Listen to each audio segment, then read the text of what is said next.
Firerose, and this is No One Asked Her, where we speak the truth anyway. Today, I'm very grateful to be joined by my extraordinary guest, Jonah Platt. He's an actor, a powerful advocate, and the host of the #1 Jewish podcast.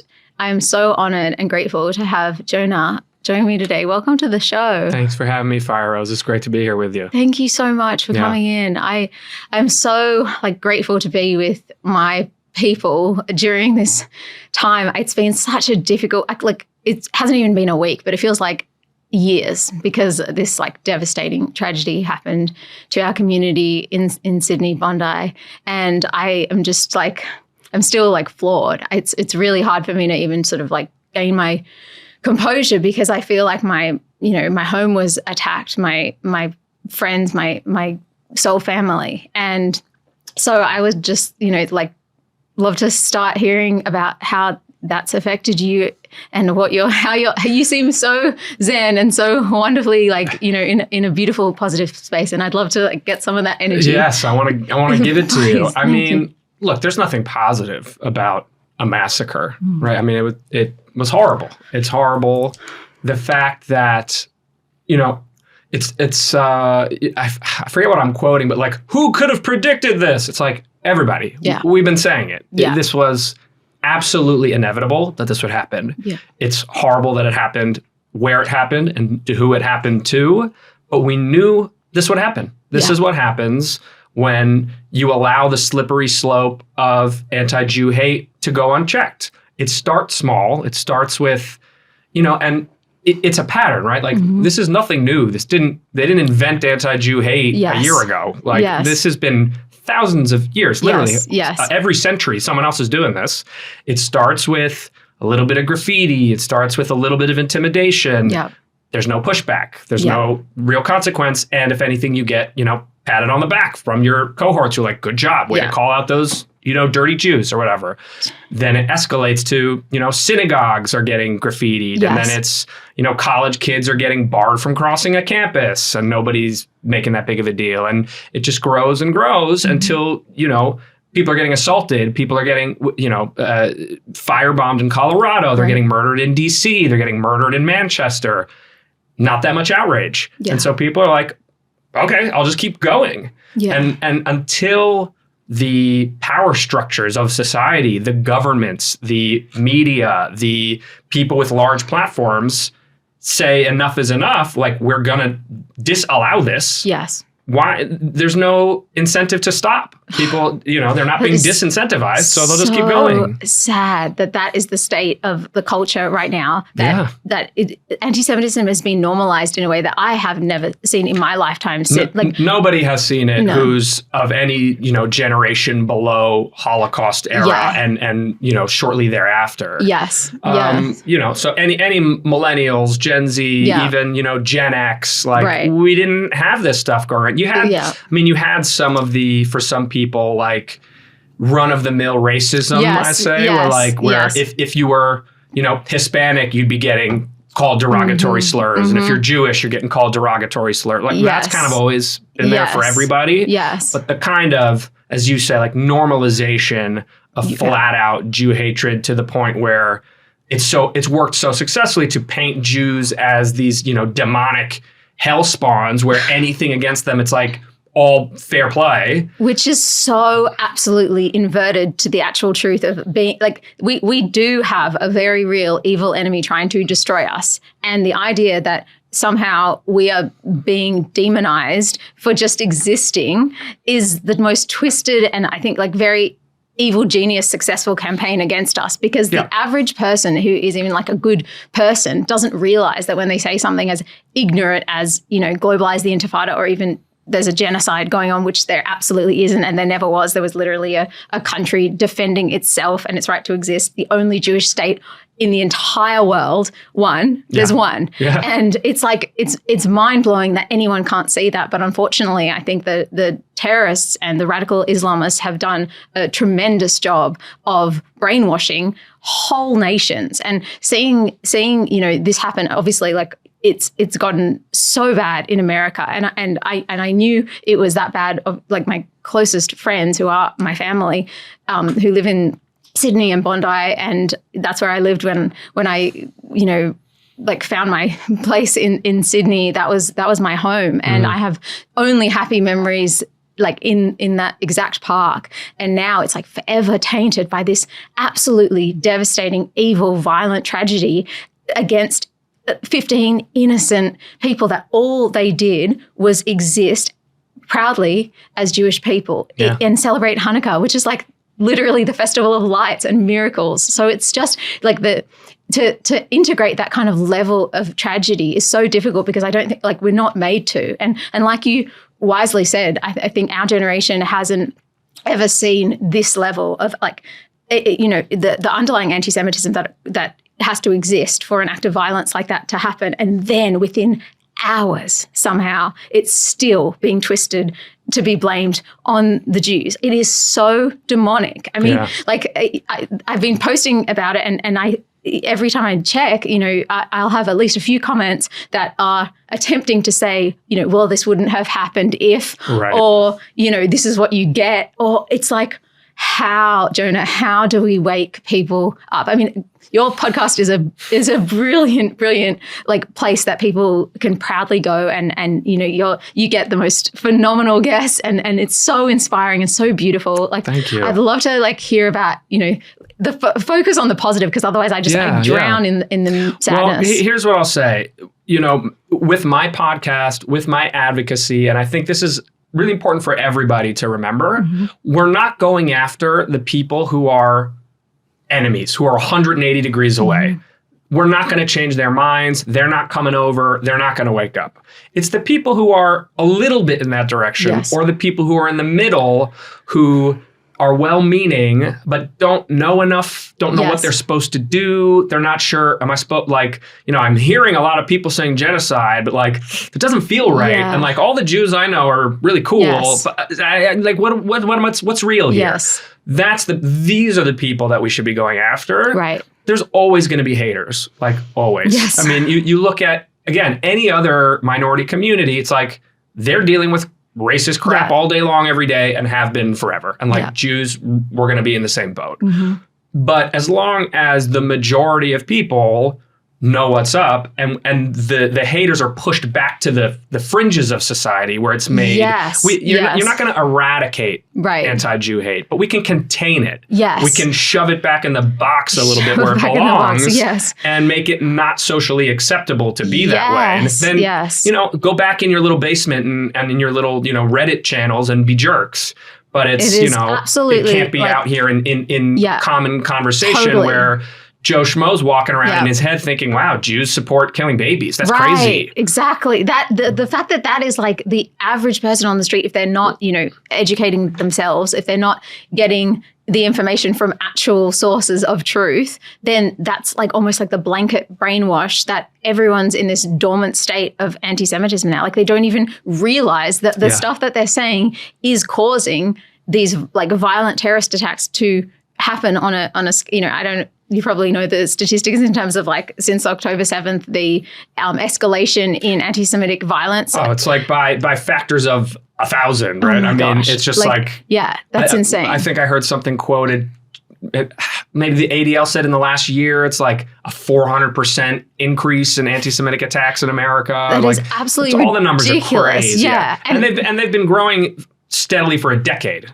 We were having an anti-Semitism problem since 2017, when there was a mass shooting in Pittsburgh and a bunch of Jews got killed, and in Poway. Like, it's not new. That was more from the right than from the left. Now we're seeing it more from the left than from the right in terms of the violence. But it's sort of, it's two sides of the same coin. It's been growing. And some people were ringing the alarms then, and then more and more have joined on. And it just, we have to keep widening that circle until everybody's in it. Yes. And you have these voices with huge platforms like, Candace Owens. And I am so brokenhearted over Russell Brand, because I used to, for many years, think he was like this very intelligent, actually like awake, soul that I read his books. I thought he was someone worth following and listening to. And just ever since he platformed, Kanye and that when he came out with a literal like song about worshiping Hitler, and he said it was a great song, and and I was sort of like completely taken aback, and I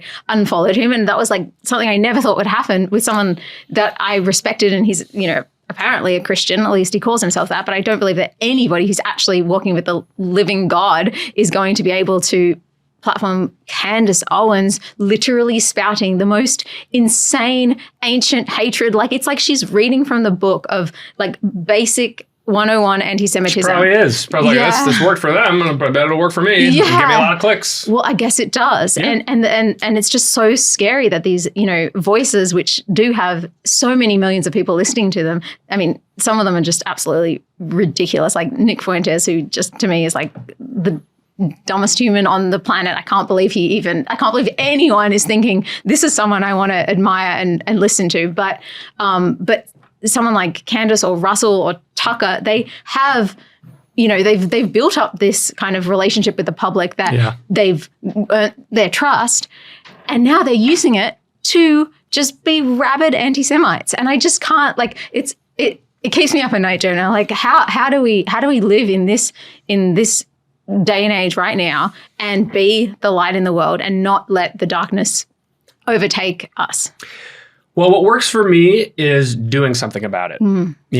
That's how I'm able to sleep at night and like feel good, is because I know when I go to bed that I basically did everything I could all day to try to make a difference somewhere, somehow. Yes. And I'm not suggesting that every person needs to pivot entirely into Jewish advocacy like I have. Yes. But everybody needs to do something. Yeah. Like that's, if we want it to be normal, that Jew hate is not normal, then we need like everybody normalizing a world where Jew hate is not normal. Yes. And if other people are just sort of sitting back and going, who's going to do that for me? It's not going to happen. That is such a good point. The whole, like that's, I accidentally became, a Jewish advocate just in that, like I have a deep moral compass that comes from my faith and my belief in, right versus wrong and good versus evil. Obviously, like ethnically, I'm Jewish, so that definitely gives me like a deep passion for this spiritual war that I see playing out very clearly.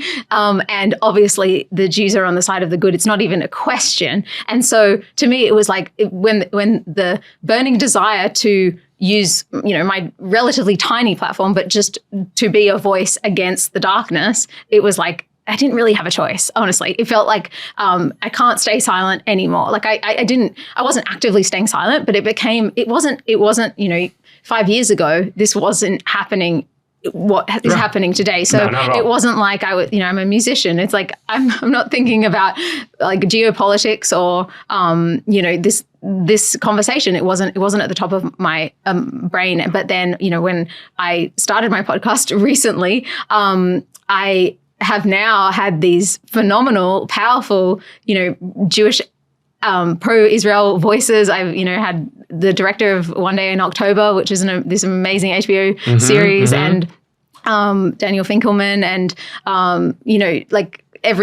had Eli Wininger, who's an IDF soldier who just recently returned from Gaza, who was literally like in the team that welcomed the hostages back in physically to Israel after being held captive for 2 years. And it's like, I want to have these conversations because I think it's so important. And exactly like you said, it's like, if not us, who? Yeah. And if not now, when? Like, we have to be courageous in the face of this evil that wants to destroy us, because otherwise, it's like, what are we going to tell our grandchildren? How are we going to be the ones that, I'm sure. I feel the same way. And I so respect and appreciate you doing what you're doing. Thank you, Jonah. That means so much coming from you. That means more. Absolutely. Thank you. I feel the same way of like, if you're not going to show up right now, like, when are you ever showing up for anything in life? Like, this is the thing. Yes. Like, this is the thing. Yes. So I for me, like you, there was no real decision made. Like, really? The decision made was, am I going to do this like full time? Like, that was a decision of, am I okay sort of letting go of what I was pursuing for myself career wise and pivoting into this? Yes. that was a decision. But like, am I going to be spending my energy and brain power and, you know, my heart in this arena? Yeah. That I didn't make that decision. Totally. I was just doing it. Yeah. Yes. You were letting the light use you essentially to be on the right side of this spiritual war. If that's how you want to put it. To me, it was just like, you know, you're coming after me and my people and my family. I'm going to what? I'm going to say, I'm busy. I got to go do an audition. It's like, no. Yeah, totally. So when you pivoted, this is like a year ago? I made the decision to like really pivot about, 18 months ago. Okay. Yeah. And you let go of like projects that you were working on to focus on your full-time Jewish advocacy? Basically, I haven't done an on-camera audition since like October 7th, really. Wow. I've done a little bit of voiceover because those are easier to do, but I still haven't, I let a lot of those go now. Yeah. I actually need to get back into that a little bit. Yeah.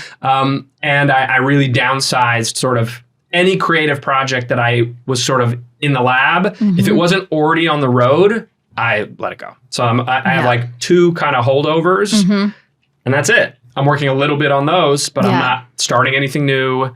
Yes. When people often send me stuff and like try to get me involved in projects, and I'm like, I don't have the bandwidth to do any of that right now. That's extraordinary. So you're giving all of yourself, in addition to being, are you a father? Yes, I have 3 kids. Congratulations. That's amazing. I knew you had a beautiful wife, but I wasn't sure of so you have 3 children, a wife, and at the same time, like you've pivoted your entire career, part of your life, to only like helping illuminate what's going on for the rest of the world who is, unfortunately still a lot in the dark about the truth of this. Just like every day, that's what is driving you. That's what's motivating you, obviously, to protect your family, to, protect your people. But there's got to be, I have seen some clips of you sort of talking about that, like, it's not for you, Judaism isn't necessarily the most spiritual thing. It's more like a cultural thing. And I'm so interested to know more about that because to me, like, you emanate everything that is true and is godly. So that's very kind. It's, how do I put it? Like, I am not the Jew that I am because I have the strongest relationship with the divine. Like, that's not my motivator. Like, I don't need that motivation. Like, I don't do anything I do to please God or because I feel like God wants me to do it or has my back or any of that stuff. I do it because it's right. Or I feel like this is the way.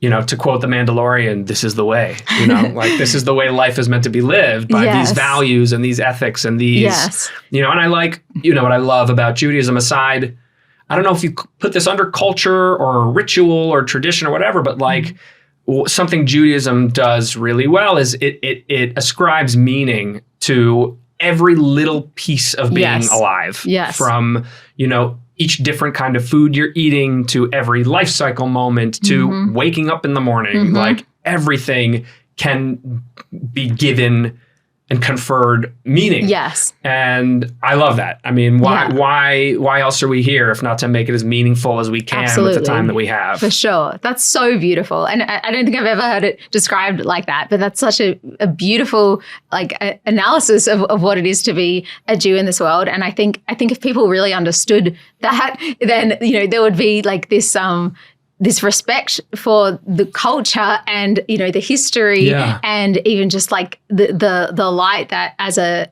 tiny, 0.2% of the world's population, which is absolutely insane how much attention and we take up way too much spotlight for the amount of people that we are. But the contribution of every, like whether it's coming from God or whether they, believe in God or not, the essence of their soul is supposed to be, and for the large majority, I think, of Jewish people. I mean, obviously, like you have rotten eggs in every ethnicity or religion, no matter what. There's horrible people that are doing horrible things in the name of Jesus, and it's like it doesn't automatically mean that everything you're doing is going to be bettering the world. But in my personal experience, the Jewish people are like on a whole are doing far more like, in terms of the bettering of the world than any other tiny minority of people. It is like you,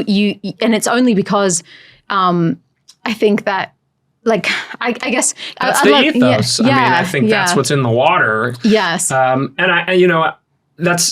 I'm glad you sort of qualified it in terms of minority group, because I would say in terms of like religious groups, the best of every religion is that way. Like, yes, the people who are actually sort of true to the good parts of religion are without a doubt making this world a better place each and every day in so many different ways. Yes. Like, that's the beauty of religion, when it gives you a playbook for how to make the world a better place and be a better person. Fantastic. Yeah. Love that.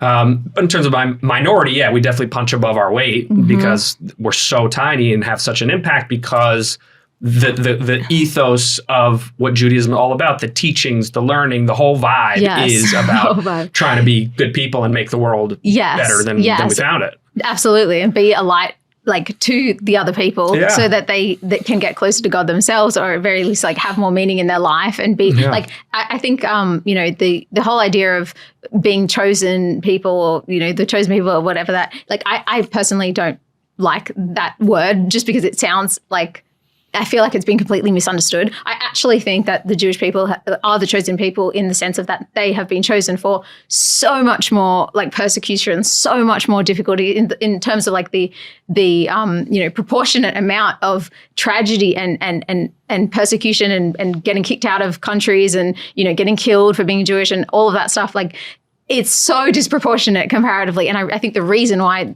like, in my perspective, the evil forces, the enemy, is trying to do that is because of the power that lies in each Jewish soul. That if it can eradicate that light, then it can take over, the world with darkness much easier. Yeah. And I feel like that's the spiritual war behind what we're seeing right now play out, like, in my hometown of Sydney, when you're driving along the street here in LA and you see a Free Palestine, march, and it's like, well, the hostages were released and Israel came out of Gaza. So what are you protesting for anymore? Like, what actually is it? Is it globalize the Intifada? Because that's what looks like Bondi Beach. Right. That's globalize the Intifada, like killing innocent people because they happen to be Jewish. So I'm sort of at a loss in terms of where we're at in the spiritual war, other than the darkness is getting a lot of, like, it's capturing people. Yeah. Like, how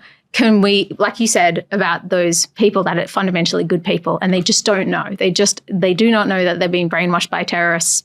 They do not know that ultimately they're fighting for their own demise. They are unaware that after coming for the Jews, they will be the next target, that every American, that every Australian, that everyone who believes in freedom and truth and love and light in this world is going to be the next target. Because the FBI just stopped that terrorist ring here in California. Yes. They weren't just going to kill Jews. It was going to, they were going after everybody. And this is a pro-Palestinian, far-left, radical terrorist group. Yes. They're anti-West. I mean, that's what it's all about. Yes, they're anti our way of life and our values. They do not value human life the way that everyone else does. And not understanding that is so dangerous. I think, God calls it suicidal empathy. Yes. Right? Yes. Which is what a lot of people in the West have for these folks. Right.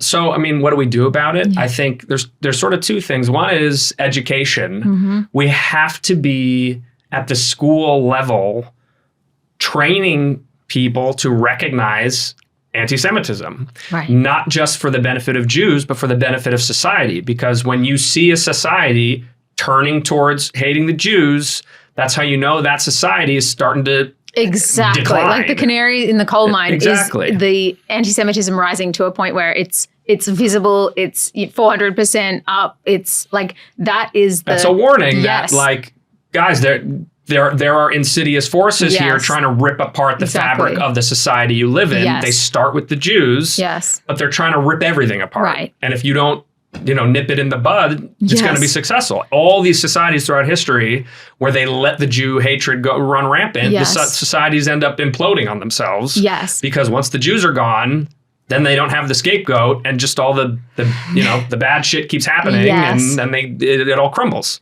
Right. So educating people how to recognize contemporary anti-Semitism specifically and the machinery of anti-Semitism broadly Yes. is huge. It's very simple.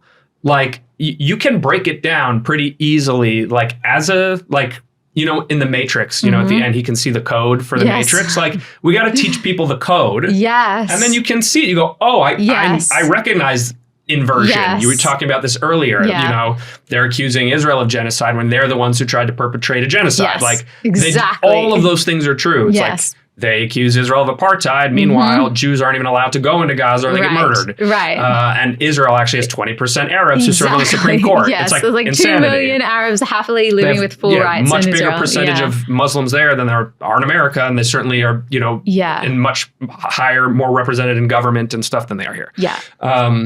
So being able to recognize sort of those things, recognize what a libel is and how they work, and what the libels are today. People are taught, oh, I get it, like Nazi equals anti-Semitism. So when I see somebody draw a swastika, I'm supposed to think that's bad. And if I see somebody say like, you dirty rat Jew, like that sounds bad. But I don't know how to recognize, oh, we're going to have, a minority get together, but like the Jews aren't invited because they're rich white people. They're not a minority. Wow. Like that's what part of what contemporary Jew hate looks like. And, if somebody is saying something that's in any way defensive against like genocide claims, it's that person's being paid by the Israeli government. Like, Lord have mercy. Like the amount of times I'm asked if I get it the 7,000, I'm like, please tell me where I sign up. I would love to be getting paid for it. I always say that too. I'm like, it'd be so nice to make a ton of money from making these videos. Can you even imagine? But the wild like conspiracies over that, just like speaking up for the basic morality of Jews not being murdered in cold blood in broad daylight.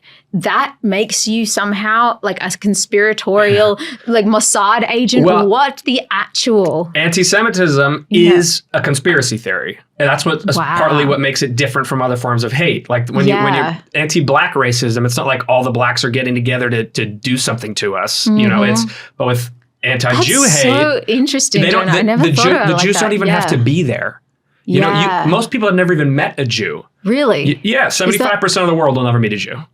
Wow. Yeah, there's only 15 million of us. And there's billions of people on Earth. Unless you're living where the Jews are, you're not meeting any Jews. Yeah. But people like you can hate Jews without ever meeting one or being anywhere near one because you've been told there's this conspiracy and all the things bad that are happening in your life, it's because the Jews are controlling things together as a group to hurt you. I literally have had the most bizarre experiences. Recently I'm afraid because he knows where I live, but I had like someone working in my house, an air conditioner repairman, who suddenly somehow thought it was an appropriate setting to tell me like, oh, by the way, all the world's problems are caused by the Jews. And I'm literally like, there is a man in my home who I was terrified. And also like, how I'm like, when did that become normal conversation?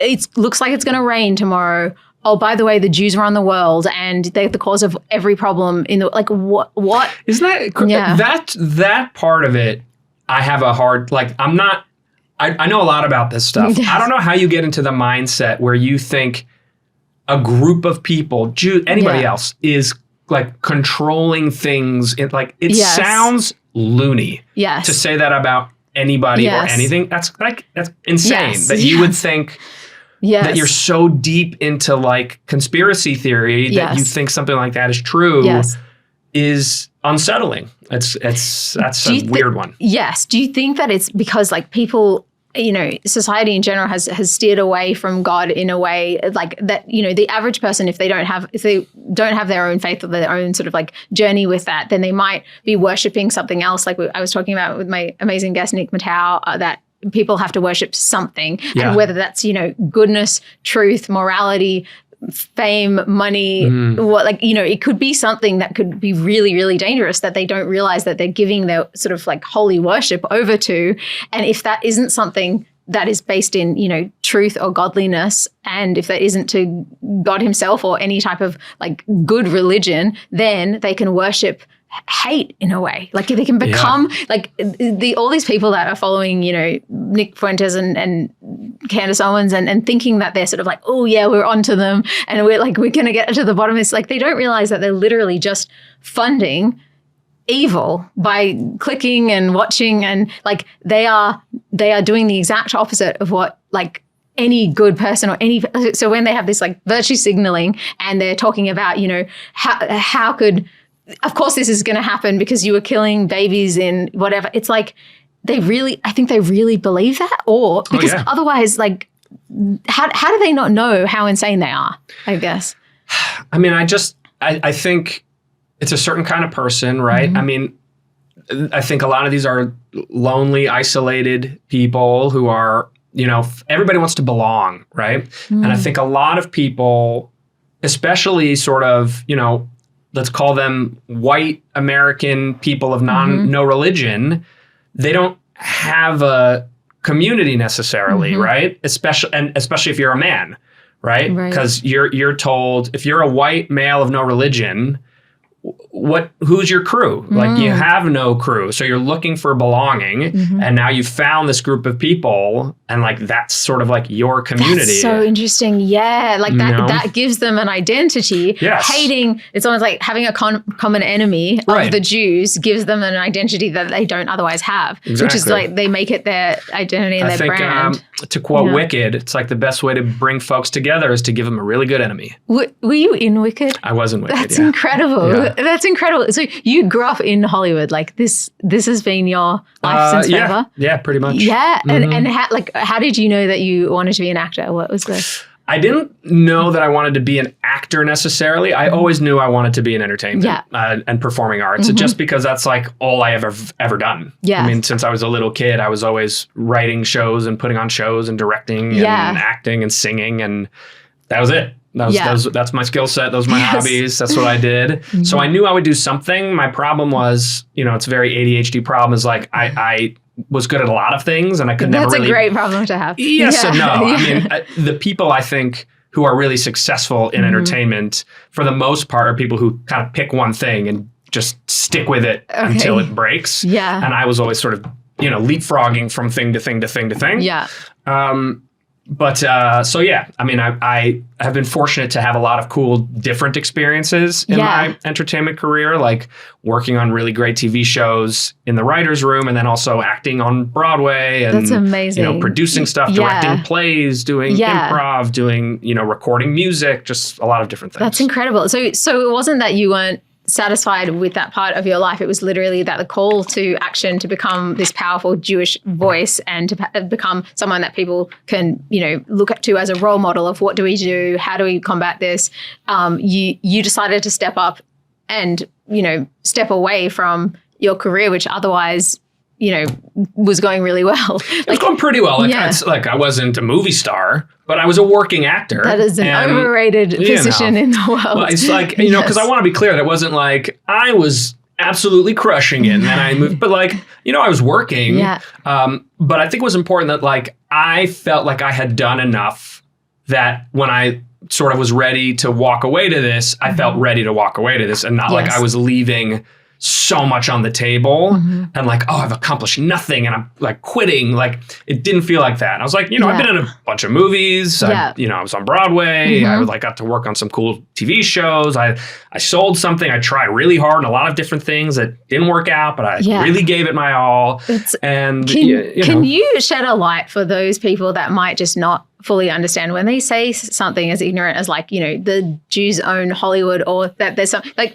my experience moving here, you know, as an ethnically Jewish person, as a 19-year-old from Sydney, Australia, like it did absolutely nothing in terms of opening any doors. Or like, I think the reality, and of course that's just part of the conspiracy theory, because of course if the Jews did own the media or in any way control anything, then we would look completely different. So there's like so many different responses to that. The first is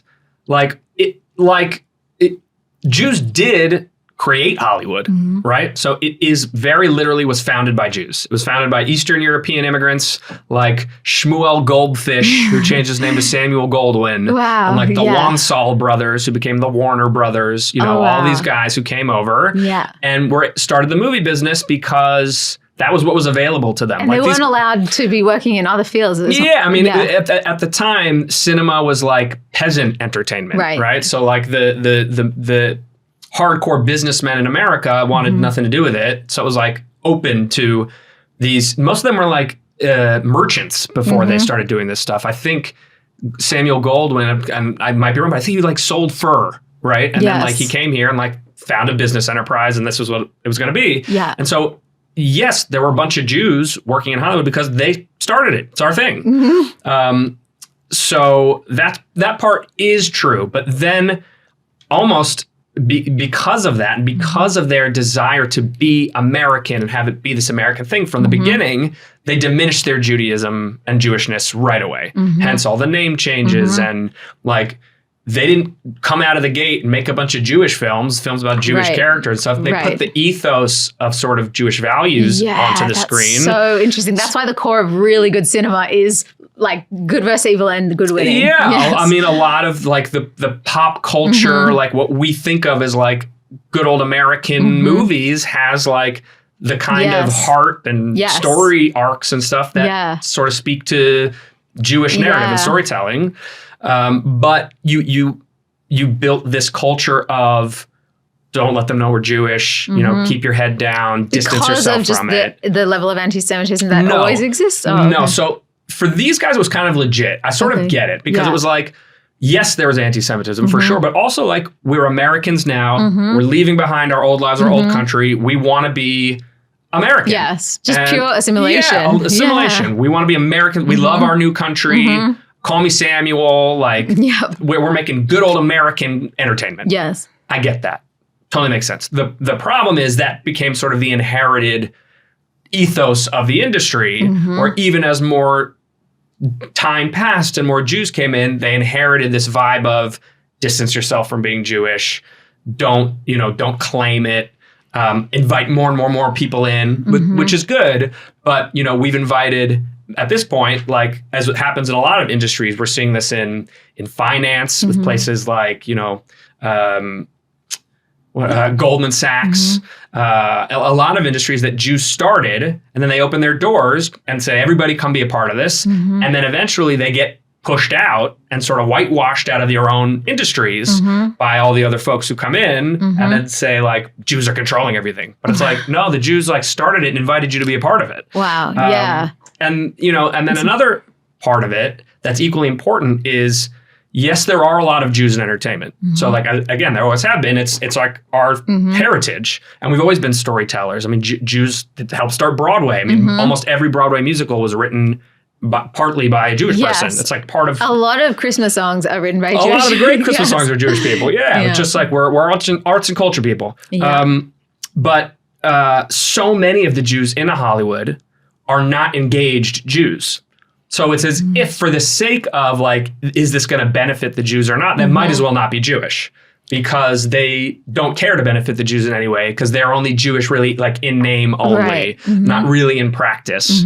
So there's no benefit for us to them being there. They're like a neutral party. But you can go, if you were counting the numbers, you'd be like, see, like the head of this studio is a Jew. And I'd be like, yeah, he's a Jew, but like he celebrates like one holiday a year, doesn't give any money to Jewish causes, like doesn't help any Jewish people, doesn't get Jewish stories told. Like, so who cares that he's Jewish or not? He's not doing anything for us. Like the Azza Jews that have come out and said like in their speeches, Free Palestine, when they have the mic and it's just like, what are you doing? Well, that's different. I mean, I'm talking about like people who are neutral. Like that's a flat out negative, right? But what you have more in Hollywood is like the neutral of there's a little bit of that inherited. I don't want people to think I'm too Jewy. And then there's also like, and I also don't like really care that much about being Jewish. So I'm not really going to use my power to help people, which is crazy because like you look at, for example, any industry that other minorities get a foothold in, let's say Black Americans, Asian Americans, Latino Americans,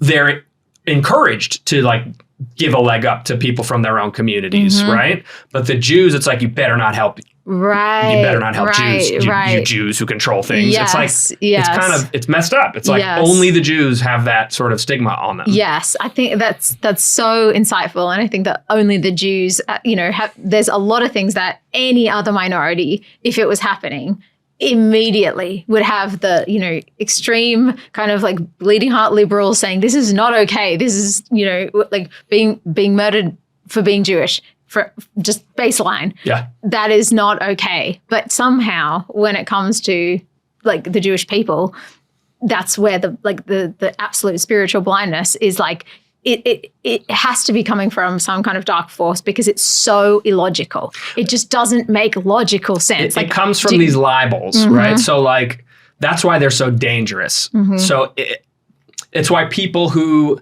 your random college friend who's, a non-Jewish white chick who's just walking around being like, yeah, the Jews are committing genocide. Why that's harmful and makes a big deal is because it allows people to justify violence against Jews because they go, well, I mean, if they're killing babies, then they're the greatest evil on earth and they get whatever's coming to them.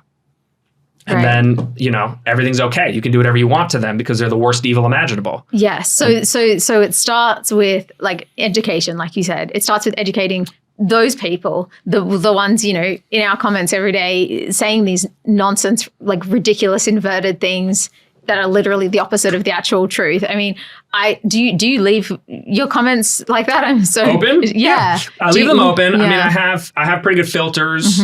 I also I literally use this, I pay for this platform that uses AI to like filter out some of the really bad ones. Yeah. So I don't have to deal with them. Yeah. When I see certain bad ones, I block, I delete. Yeah. I try to keep my stuff clean. Yeah. If I feel like there's a teaching moment, I'll respond. If I feel like somebody needs to be made an example out of, I'll respond. But generally, I'm like blocking and deleting and not engaging. And it's all the same shit. There's like no original thoughts in there. And if somebody's actually putting something thoughtful or respectful that's just wrong, then I'm happy to engage on that. Right. So do you think that like ultimately, if we're going to get back at least to the place that it was, 20 years ago in the sense of like this curve, which to me is like this exponential curve towards hell that is going straight up, which I know is like counterintuitive because hell is supposed to be down, but it is right now. I mean, just like today, there was another like big event in Sydney. Thank God it wasn't a deadly attack, but it was like 7 men were arrested in this neighborhood that is like extremely predominantly Islamic, and they were on their way to Bondi to commit another attack. Yeah, I didn't see that. Yeah, I mean, I can't I have not been able to fully process what hasn't even been. It's been days since this actual deadly terrorist attack occurred, and now another one is being thwarted, which. It's like the Sydney community have been, since October 7th, very vocally and very bravely, saying over and over again, something like this is going to happen. Like you started with, it's like it's shocking, absolutely beyond shocking, but not surprising to anyone who has been paying attention, because the escalation and the politicians not doing anything about it and letting these people, walk across our harbour bridge with the terrorist signs and protest and gas the Jews in front of the Opera House. I mean, that really what do you think's going to happen? Exactly. And they were allowed to do this, and there was no consequences. Exactly. And like, if that is left unchecked, and if these, I mean, we're talking about sort of in the comments, it's like, I feel like if these people are just left unchecked, if they're just allowed to be this, like they're calling for violence. I mean, I, constantly have, why don't you just, kill yourself or whatever? Like, why don't you, like, I'm like, this is evil and it has to be addressed, because otherwise, like, more people are unnecessarily going to suffer and die unless we can change this global narrative towards truth. Yeah, and it's sort of exactly like you say, and it speaks to why when people ask me like, where do you see America going? I'm like, we're not going to have another Holocaust in America. Like, relax. It's because of the governments. It really matters. Is your government allowing this stuff to happen or not? And certainly federally in America, at least, our government is not allowing that stuff to fly. Thank God they in the UK, they just outlawed, globalized the Intifada. They did? Oh, yeah. Finally. Literally yesterday or the day before. They've already been arresting people. Like they were like, Thank God. They said the context has changed since Bondi. Oh, really? It's like, you mean it's been the same for 2 years and you just noticed it? Yeah. But okay. Yeah. But you know, better late than never. But like, if governments across the world, they can decide today. Yes. We're not going to let this shit fly. Yeah. And then it'll stop. Yeah. And like, there's always going to be loonies and crazies and haters trying to do stuff. Yeah. But if the government and the police and the FBI and whoever is on top of it and allowed to shut it down, then we'll all be a lot safer. And then it's back again. It's all about containment. It's all about getting it back in the box and back on the fringes. I mean, like, this is so pessimistic of me to even say, but like, when you're talking about getting it back in the box, and absolutely has to happen, like, imperatively. But is it the kind of thing, in a way, of like that the toothpaste is already out of the tube, in that, like, is there a possibility that this is our new normal? And if so, how can the 15 million of us, like, that do still, thank God, exist, even though we've been attempted to be eradicated many, many times off the face of the earth, but we are not going to be, because I do believe that there is like a holy destiny for the Jewish people, and that, you know, I won't bore you with my spiritual beliefs, but I truly believe, like, this, you know, it's absolutely essential for good to prevail in this world, for the Jewish people to not just survive, but be thriving and be doing what they do, which is bring light into the world. So I've not used this metaphor before, but I like it, and it's just coming to me. So let's think about it like, you know, we're making lettuce. We're farmers. We're selling lettuce, and the lettuce is getting poisoned, right? There's a conveyor belt and we're dropping poison into the lettuce and they're getting out there into the world.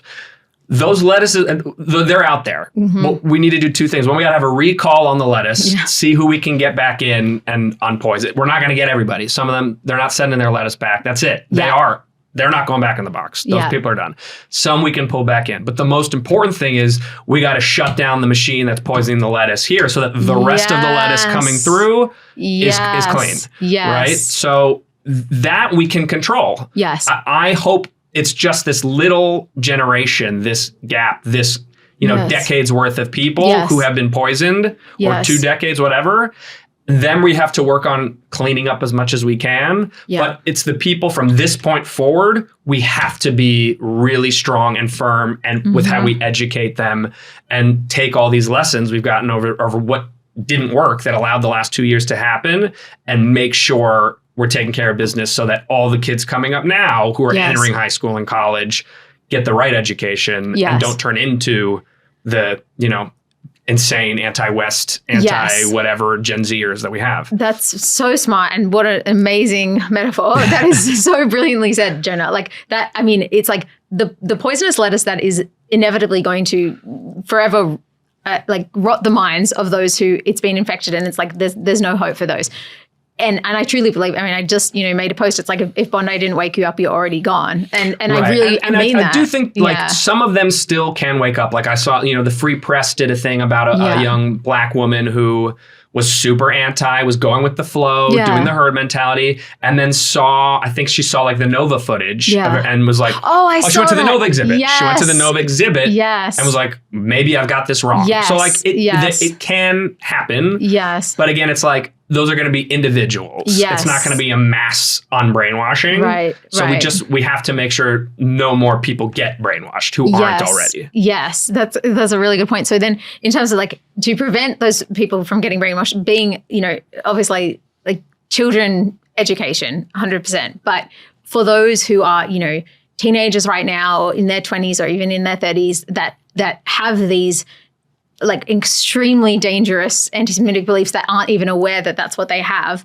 How do we get to them? I mean, I have friends who are, you know, different levels of openness with their Judaism, in terms of like, they obviously, people either know that they're Jewish or they don't, but in terms of like, they're in the entertainment industry and they do not want to even like my post now that I'm being extremely, you know, vocal with my opinions, because they are afraid of the backlash of what it's going to do for their own careers. And that breaks my heart, but it also like saddens me so deeply that people like, you know, I've literally had friends be like, I like everything that you're posting. I want to like it, but I'm afraid what that's going to do just to like. Okay. So that, I mean, like, if somebody said that to me, I would need to have like a long, hard conversation with that person. Yeah.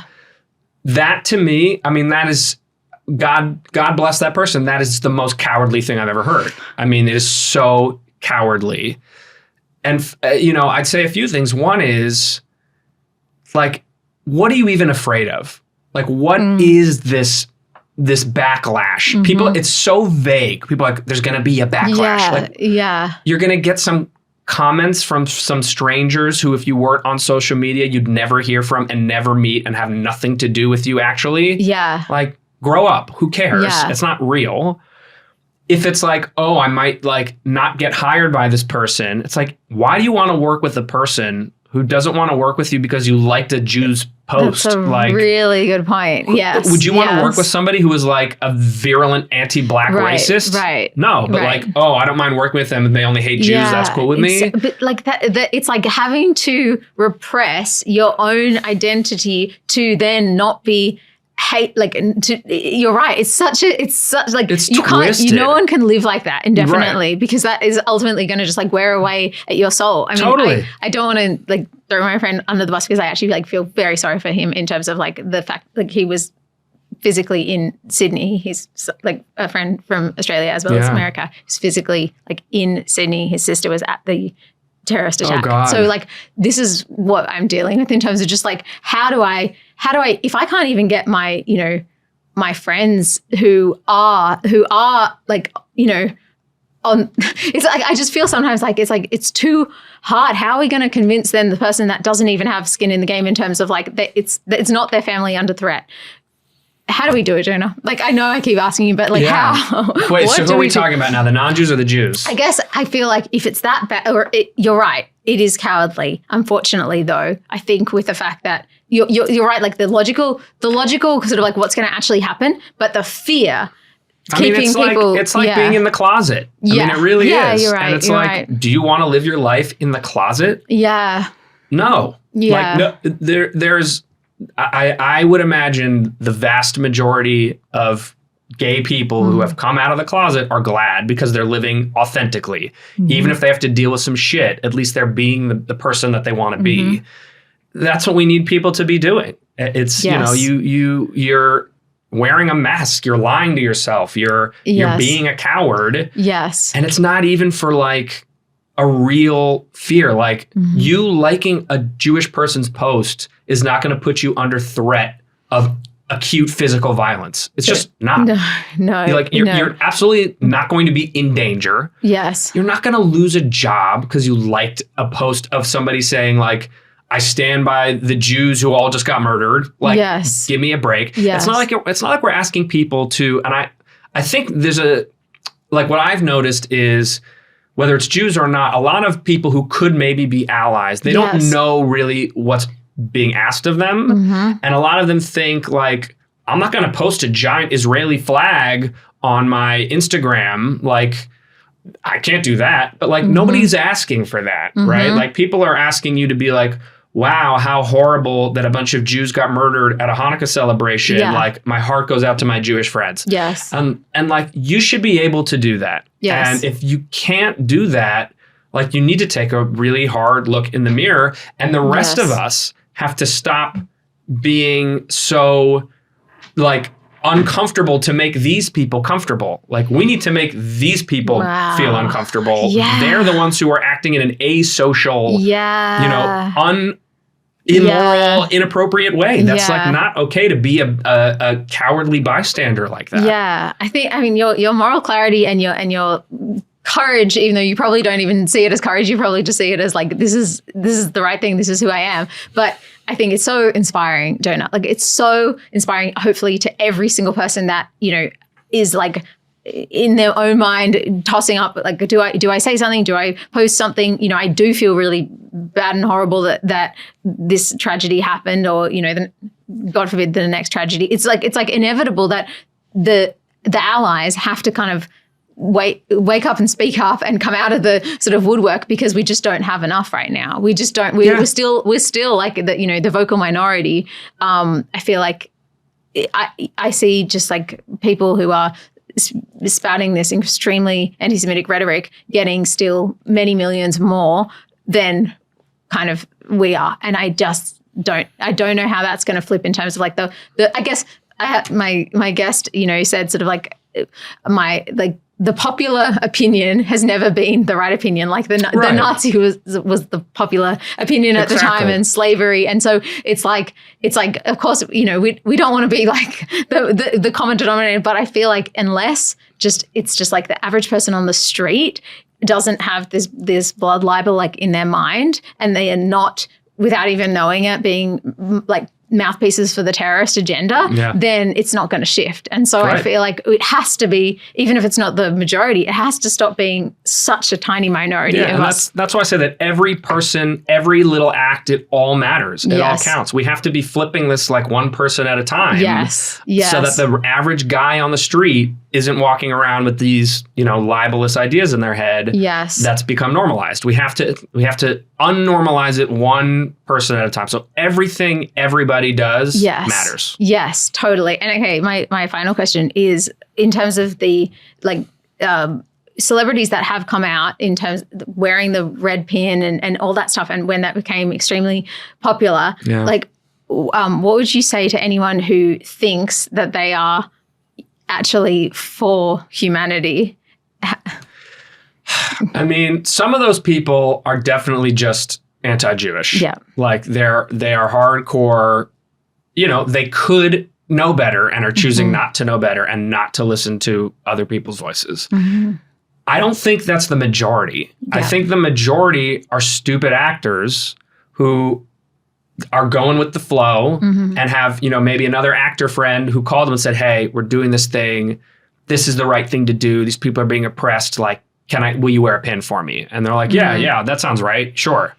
Yeah. Now I got to go back and learn this script for this movie I'm in about, a ballerina. Yeah. So like these are not scholars. Yes. And it's just annoying that because of their profession, they have this outside spotlight. Yes. Where people pay attention to them for things that they have absolutely nothing to do with and no knowledge or expertise in. Mm-hmm. It's just sort of the stupid way our society works. Yeah, I love your hope more than anything. You're such a positive force, Jonah. You're such a light in this world, and I'm so grateful to have spent this time with you and had this conversation. And I hope that your voice continues to be amplified and just grow and grow and grow, and that you can reach every soul that is able to be reached. That's very sweet of you, and thank you for doing what you're doing. You don't have to be doing this, and here you are. So please keep going. We need it. Thank you. God bless you for saying that. Thank you so much.